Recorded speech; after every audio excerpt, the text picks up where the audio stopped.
Welcome back to my coverage of the Waves Aquatic Centre redevelopment. This is episode 15, recorded on the 20th of February 2022. Here's what's changed in the 4 weeks since my last update.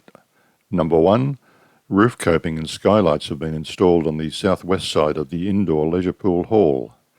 Number 2, work is progressing on the covered walkway between the indoor leisure pool and the outdoor amenities. Number 3, work on the splash pad structure has stalled. Number 4, work on the outdoor amenities area is continuing. Number 5, work on the clubhouse roof has progressed. And in the rose garden, work has started extending the gardens to the eastern end. I'm guessing work is progressing inside the centre as well, but of course I can't see that from the air. This video is best viewed on something larger than a phone, such as a tablet, notebook or desktop computer.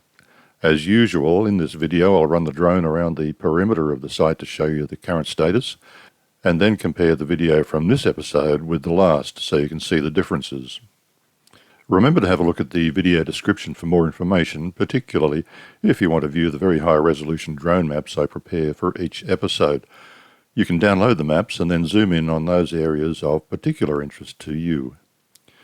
I've also included links to the architect plans from the new Aquatic Centre. These have been on the Hills Shire website for some time now. They may not be up to date, however the construction work completed so far fits quite well with these plans. If you find this video interesting, please like, share, subscribe and hit the bell icon so you get notifications whenever I upload a new video. Now over to the drone circuit of the construction site and then the side-by-side comparison.